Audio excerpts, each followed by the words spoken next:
नमस्कार दोस्तों, स्वागत है आपका हमारे चैनल पे जिसका नाम है माई इंश्योरेंस माई वे। और आज जिस पे हम चर्चा करने वाले हैं वो है यूलिप और यूलिप के खासकर उन पहलुओं पे जिसका डर दिखा के आपको बताया जाता है कि आप यूलिप में इन्वेस्ट ना करें।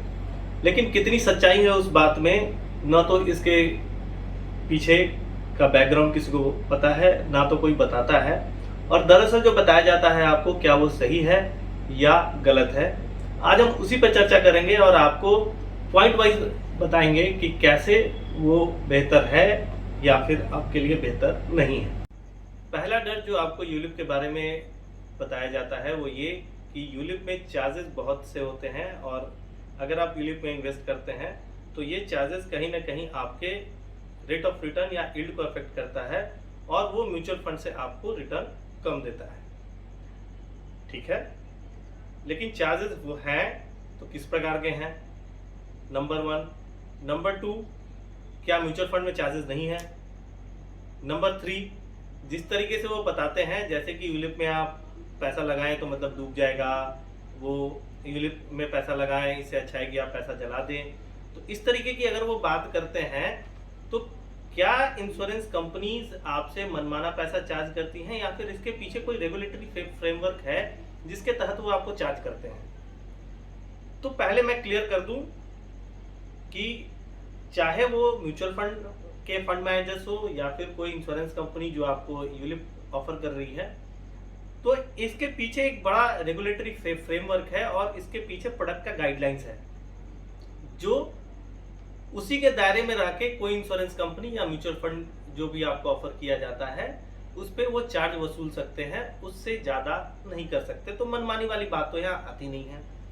दूसरा, जिस तरीके से वो बात करते हैं, अगर कोई भी प्रोडक्ट ऐसा मार्केट में अवेलेबल हो जिससे कि आपका पैसा डूब रहा हो, तो या सेबी या फिर IRDA जो भी रेगुलेटरी बॉडी है वो कभी इसको अलाउ करेंगे नहीं। तो जब चार्जेस की बात करते हैं तो चार्जेस आखिरकार है किस प्रकार के यूलिप्स में, जिससे का डर दिखा के आपको रिफ्रेन किया जाता है कि आप जो यूलिप में इन्वेस्ट ना करें। तो सबसे पहला आता है उसमें, वो होता है mortality charges.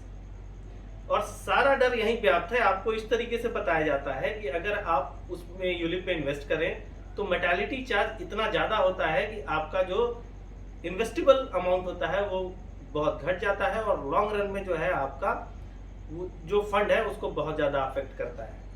So let me very clear कि ऐसा नहीं है, ये आपको सिर्फ डर दिखाया जाता है। अब मोर्टेलिटी को अच्छे तरीके से समझने के लिए मैं चेक कर रहा था LIC के वेबसाइट पे उनके एक यूलिप प्लान के बारे में जिसका नाम है सिप प्लान नंबर 852, और उसमें मैंने अपने एज, मेरा एज है एज 33, उसका इलस्ट्रेशन डाउनलोड किया।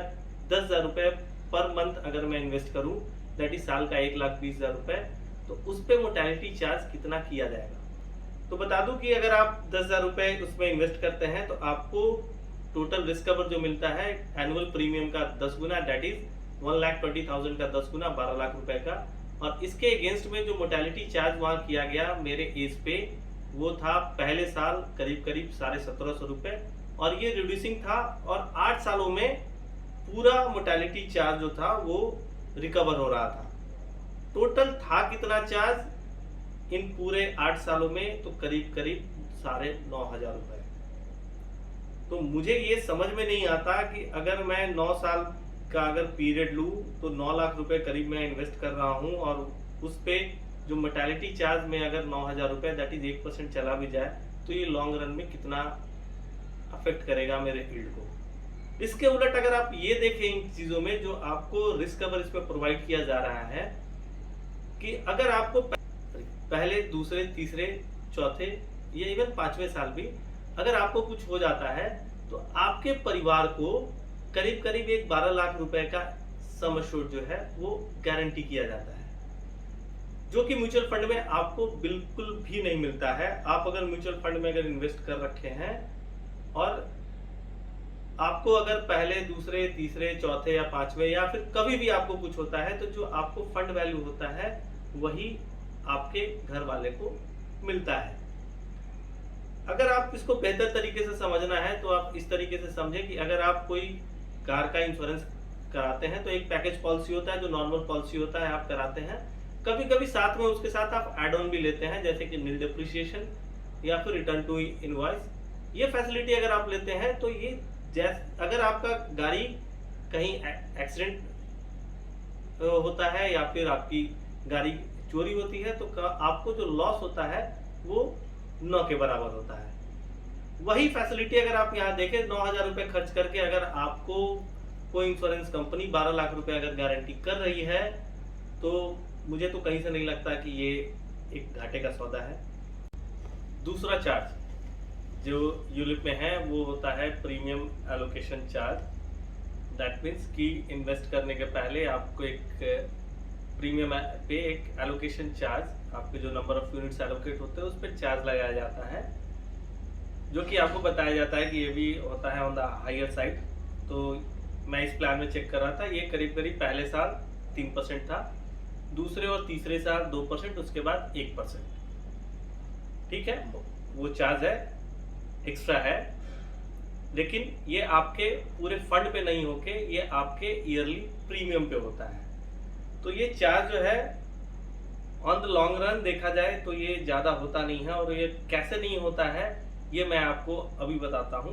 तीसरा चार्ज आता है fund management charge. Fund management charge जो यूलिप में है वो 1.35% है, और म्यूचुअल फंड में ये 2.25% तक हो सकता है। और ये जो फंड मैनेजमेंट चार्ज होता है वो यूलिप हो या फिर आपका म्यूचुअल फंड हो, ये आपके टोटल फंड पे लगाया जाता है, जो भी साल के अंत में, या फिर म्यूचुअल फंड में कभी कभी ये डेली बेसिस पे भी लगता है। तो जो भी आपका फंड वैल्यू है, जो भी प्रोपोर्शनेटली जो चार्जेस बनते हैं वो आपको डिडक्ट किया जाता है। तो प्रीमियम एलोकेशन चार्ज भले ही यहाँ है, लेकिन आप अगर फंड मैनेजमेंट चार्ज जो देखें वो यहाँ पहले ही बहुत कम है। और इसके कारण जब आप लंबे समय तक अगर आप इन्वेस्ट करते हैं, बाद में जाके आप इस तरीके से समझे कि अगर हम 12 लाख रुपया इन्वेस्ट किए, अगर वो विथ एप्रिसिएशन अगर वो 20 लाख के आसपास है, तो 1.35% अगर आप देखें तो वो करीब करीब बनेगा आपका 26,000 साढ़े 26,000। लेकिन अगर आप 2.25% अगर उस पर आप चार्ज करें तो ये करीब करीब बन जाएगा आपका 45,000 के आसपास। तो ये डिफरेंस है यूलिप और म्यूचुअल फंड में। जो आपको चार्जेस बताए जाते हैं वो कभी भी इतना नहीं होता है जो कि आपके यील्ड को अफेक्ट करे। आगे कुछ और भी चार्जेस हैं जो आपको बताए जाते हैं कि यूलिप में है, जैसे कि पॉलिसी एडमिनिस्ट्रेशन चार्ज। तो ये आपकी जानकारी के लिए बता दें, ये एकदम नील है। एक और चार्जेस जो होता है यहाँ पे फंड स्विचिंग चार्ज। ये भी बड़ा हाईलाइट किया जाता है कि यहाँ फंड में अगर आप स्विच करते हैं तो आपको चार्ज करती है इंश्योरेंस कंपनी। तो पहले मैं आपको बता दूं कि 4 बार अगर आप साल में स्विच करते हैं तो ये फ्री ऑफ कॉस्ट दिया जाता है। उसके बाद अगर आप स्विच करते हैं उस साल में तो आपको 100 रुपए चार्ज किए जाते हैं। तो क्या स्विचिंग की जरूरत होती है? तो आपको बता दें, इतना फ्रीक्वेंटली कभी भी फंड स्विच करना पड़ता नहीं है, आवश्यकता आपको पड़ेगी नहीं, क्योंकि मार्केट जो है हर दिन क्रैश होता नहीं है। वो कभी जैसे पिछले कोरोना में हुआ था, उसके पहले 2008 में करीब जब वो लेमन ब्रदर्स का क्राइसिस आया था तब होता है, या फिर अगर मार्केट करेक्शन में अगर है और आप अगर उतने एक्सपर्ट हैं तो आप इस ऑप्शन को यूज कर सकते हैं। मोस्टली लोग नहीं ही करते हैं, और म्यूचुअल फंड में तो आपको बता दें ये आपके पास ऑप्शन ही नहीं है कि आप फंड को स्विच भी कर पाए। तो चार्जेस हैं, ठीक है, 100 रुपए 4 स्विचेस के बाद साल में अगर आप करते हैं तो आपको चार्ज किया जाएगा। लेकिन वहां आपके पास तो ये फैसिलिटी अवेलेबल नहीं है। दैट मीन्स कि अगर मार्केट क्रैश हो रहा हो तो सिर्फ आप उसको देख सकते हैं, आप जो है फंड में स्विच नहीं कर सकते हैं। फंड स्विचिंग का आपको बता दें कौन कौन से फंड आपको यूलिप में प्रोवाइड की जाती है। पहला होता है ग्रोथ फंड, जो कि मैक्सिमम उसमें अमाउंट जो होता है आपका वो इक्विटीज में इन्वेस्टेड होते हैं। सेकेंड आता है बैलेंस फंड। आप ऐसे समझ सकते हैं कि आपका 50-50 होता है, आपका 50-60% आपका इक्विटी में होता है, बाकी आपका गवर्नमेंट सिक्योरिटी में होता है, डेट फंड में होता है। तीसरा आता है सिक्योर्ड फंड, उसमें मैक्सिमम पैसा आपका जो होता है वो आपका लगा होता है गवर्नमेंट सिक्योरिटीज या डेट फंड में। कुछ पोर्शन होता है से 30-40% वो आपका इक्विटी में लगा रहता है। चौथा होता है बॉन्ड फंड, उसमें एक भी पैसा आपका जो है वो मार्केट में नहीं लगा रहता है, वो सारा का सारा पैसा आइदर डेट फंड या फिर गवर्नमेंट सिक्योरिटी में ही लगा रहता है, जिसको सिक्योर भी मानते हैं। और जो भी सिक्योर फंड होता है वहां आपको ऑब्वियसली बात है यील्ड आपको कम मिलता है। जितना आप ज्यादा रिस्क लेंगे, जो आपके रिस्क एपेटाइट है, उस तरीके से आप यहाँ फंड को न सिर्फ चूज कर सकते हैं, बल्कि अगर कभी भी मार्केट का कंडीशन अगर खराब हो, जैसे कि लास्टली हुआ था रसिया यूक्रेन जब वॉर स्टार्ट हुआ था, उस समय भी मार्केट में ऐसी न्यूज थी कि मार्केट क्रैश कर सकता है। हालांकि ज्यादा नहीं हुआ, 10-12% के करीब हुआ था। आप अगर चाहते तो उस टर्मोइल से बचने के लिए आप आराम से वहां से ग्रोथ फंड से स्विच करके जा सकते थे बॉन्ड फंड में या सिक्योर फंड में, जहां एक्सपोजर आपका इक्विटी में कम होता, आपका जो एप्रिशिएटेड वैल्यू था उसको आप इस तरीके से लॉक कर सकते हैं। आपको ये म्यूचुअल फंड में ऑप्शन बिल्कुल भी नहीं मिलेगा।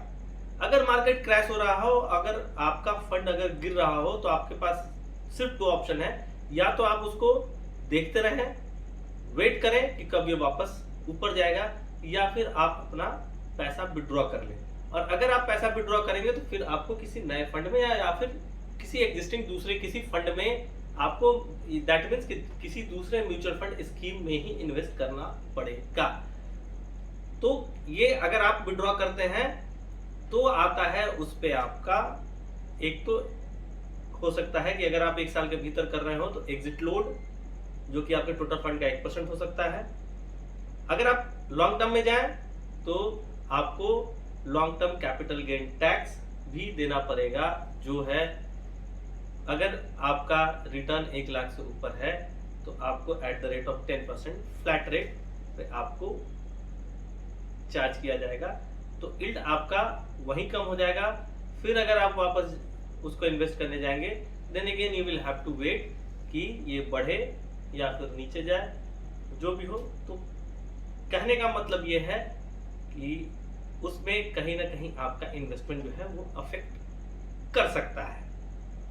नेक्स्ट आइए, एक और डर आपको बताया जाता है कि यूलिप में चार्जेस बड़े हिडन हैं। तो टू बी वेरी क्लियर, अगर आपको इन्वेस्टमेंट के पहले इलस्ट्रेशन अगर कहीं मिलता है तो वो सिर्फ और सिर्फ यूलिप में ही मिलता है। और IRDA का गाइडलाइन इतना स्ट्रिक्ट है कि आप जो है कस्टमर को 8% से ज्यादा का रिटर्न जो है आप उनको दिखला भी नहीं सकते हैं। और उस इलस्ट्रेशन में आपको कैटेगोरिकली आपको बताना पड़ता है कि कौन कौन से चार्जेस आप लगा रहे हैं। जैसे मोर्टेलिटी चार्ज है तो कितना है, फंड मैनेजमेंट चार्ज कितना है, उस पे अगर प्रीमियम एलोकेशन चार्ज है तो वो कितना है, और फिर साल के लास्ट में आपका जो फंड है वो कितना बनेगा और वो कैसे कैसे बढ़ेगा। तो इतनी पारदर्शिता अगर किसी के पास है तो वो सिर्फ यूलिप में है। आप अगर म्यूचुअल फंड में जाए तो आप कोई भी SIP कैलकुलेटर आप डाउनलोड कर सकते हैं, आप किसी की वेबसाइट पे जाके कर सकते हैं। कोई ऑथेंटिक सोर्स भी है, कोई अनऑथेंटिक सोर्स भी है, आप गूगल करें आपको बहुत सारे मिल जाएंगे SIP कैलकुलेटर। आप करें, आप रेट ऑफ इंटरेस्ट डालें, वो आपको ये बताएगा कि आप कितना इन्वेस्ट कर रहे हैं, क्या रेट ऑफ इंटरेस्ट आप एक्सपेक्ट कर रहे हैं, और उस पे आपका फंड वैल्यू कितना होगा कितने सालों के बाद, जो भी आप ड्यूरेशन आप सिलेक्ट करें। लेकिन कहीं भी उसमें आपको ये नहीं बताया जाता है कि इसमें जो है चार्जेस कितने होंगे।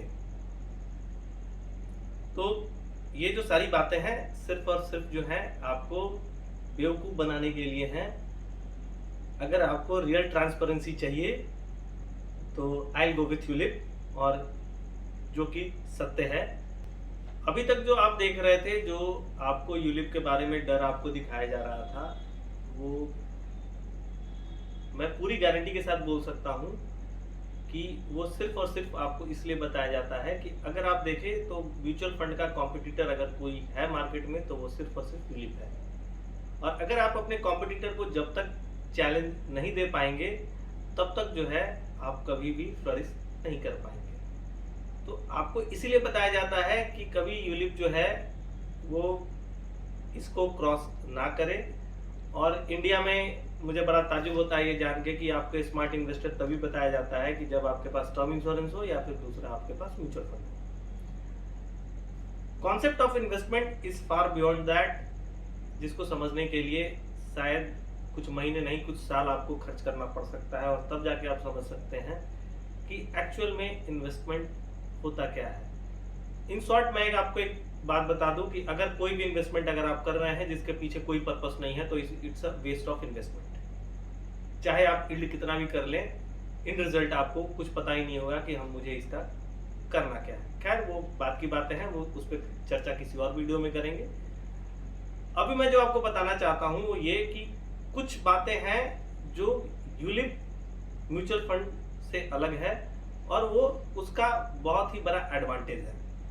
जैसे कि अगर आप यूलिप में इन्वेस्ट कर रहे हैं, जैसे इसी इलस्ट्रेशन की बात करें तो मैं 1,20,000 रुपए मैं इसमें इन्वेस्ट कर रहा था, और उस पे अगर मैं एटीसी में अगर टैक्स बेनिफिट लेना चाहूं तो मुझे फ्लैट, अगर मेरी इनकम 33% के ब्रैकेट में है, दैट इज 30% प्लस 3% आपको सरचार्ज देना होता है, तो 33% के अगर आपका टैक्स स्लैब है तो फ्लैट अगर आप देखें तो करीब करीब 40,000 रुपए आपका टैक्स बचता है, जो कि फैसिलिटी आपको म्यूचुअल फंड में नहीं मिलेगा, और मिलेगा भी तो सिर्फ ईएलएसएस में।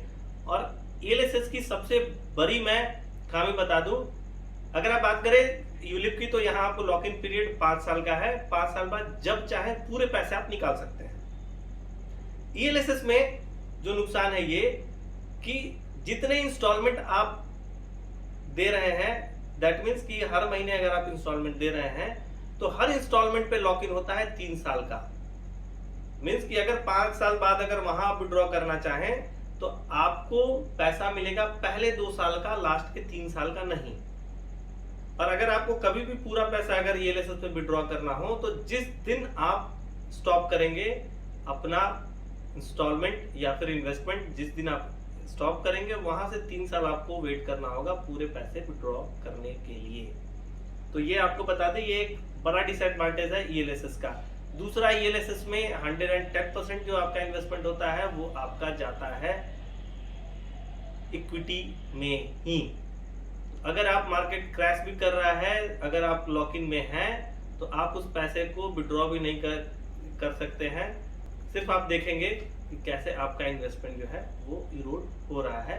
खैर लॉन्ग टर्म में ये सब होता नहीं है, लेकिन फिर भी ये एक बहुत बड़ा डिसएडवांटेज है ईएलएसएस के साथ। दूसरा जो सबसे बड़ा एडवांटेज है वो ये कि अगर आप यूलिप में सालाना इन्वेस्टमेंट अगर आपका 2.5 लाख से कम का है तो यहाँ long term capital gain tax भी आपको नहीं देना पड़ेगा।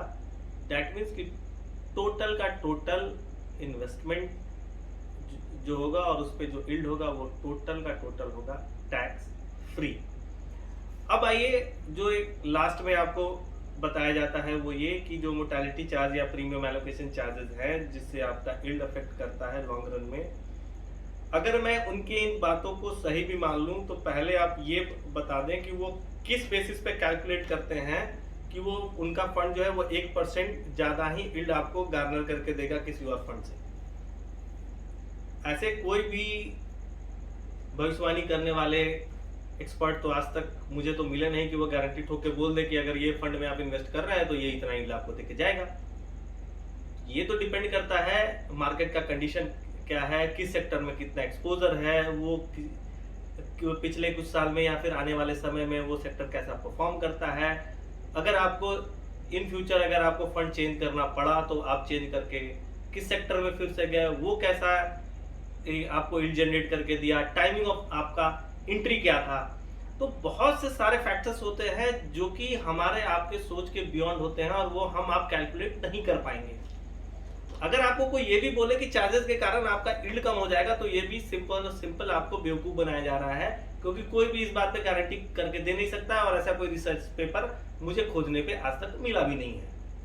और मैं बात कर रहा था एटीसी के बेनिफिट को, उसको थोड़ा और मैं बढ़िया से आपको बता दूं कि जैसे कि अगर आप एटीसी में अगर आप टैक्स रिबेट ले रहे हो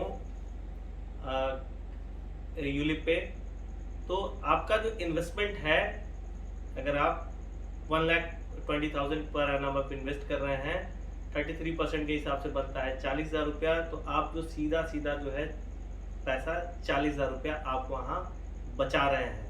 दैट मीन्स कि आपका इन्वेस्टमेंट अमाउंट अगर आप देखें आफ्टर टैक्स तो वो 80,000 ही आएगा। उसके उलट अगर आप म्यूचुअल फंड में इन्वेस्ट कर रहे हैं, अगर वो ELSS नहीं है, तो मैं आपको बता दूं कि ऑलरेडी उस पे आपको टैक्स देना पड़ेगा। दैट मीन्स पोस्ट टैक्स जो आपका इन्वेस्टमेंट है वो पहुंच जाएगा 1,20,000 का 33%, 40,000 और जोड़ लीजिए, मतलब कि 1,60,000। सो आप कभी भी इस भुलावे में ना रहें कि अगर आप म्यूचुअल फंड में इन्वेस्ट कर रहे हैं तो वो आपका इन्वेस्टमेंट 1,20,000 का 1,20,000 ही बनता है। दरअसल वो होता है, अगर आप 33% के ब्रैकेट पे हैं तो विथ टैक्स वो 1,60,000, दैट मीन्स 40,000 आर हिडन, जो कि आपसे चर्चा नहीं किया जाता है। अगर आप ATC में को क्लेम अगर यहाँ नहीं करते हैं यूलिप में, तो फिर आपका investment as good as mutual fund की तरह ही बनता है, उससे कहीं भी ज़्यादा नहीं बनता है। लेकिन अगर आप ATC का एडवांटेज ले लें तो जो गैप होता है पर एनम वो आपको करीब 50% का होता है, जो कि ये एक बहुत बड़ा एडवांटेज है यूलिप का, जो कि आपको कोई बताएगा। ये सिंपल कैलकुलेशन है, मैथमेटिक्स है। इसको अगर किसी को चैलेंज करना हो तो वो भी कर सकते हैं, और वैसे करेंगे नहीं। अगर आप थोड़े भी मैथमेटिक्स अगर किसी को पता है तो सिंपल कैलकुलेट करके वो देख सकता है इस चीज़ को। ये तो था सिंपल यूलिप के बारे में, जो कि मैं आपको बताने का कोशिश कर रहा था कि वो कैसे म्यूचुअल फंड से बेहतर आप बोल लें, या फिर आप ये बोल लें कि जो आपको बताया जाता है वो कैसे गलत है। नेक्स्ट आप देखते हैं जो इलस्ट्रेशन जो मैंने डाउनलोड कर रखा था वो कैसा है, क्या है और उसके मायने क्या है। एक इलस्ट्रेशन मैं आपको दिखाता चलता हूँ, 2 मिनट उस पर लगेंगे, आप वो देख ले, समझ ले। और उससे पहले मैं आपको ये बता दूं कि जो लॉक इन है यूलिप में 5 साल का, वो दरअसल इसलिए है कि आप इन 5 सालों में ना अपने इन्वेस्टमेंट के हैबिट को इनकलकेट कर पाए। इन्वेस्टमेंट की जो हैबिट है वो ओवर नाइट या within a month, within a year नहीं आता है। That will have to practise for some years, say 3, 4, 5, 10 years। if you will inculcate then only वो आपके अंदर आएगा, और तभी आप सोच सकते हैं बेहतर रिटर्न के बारे में।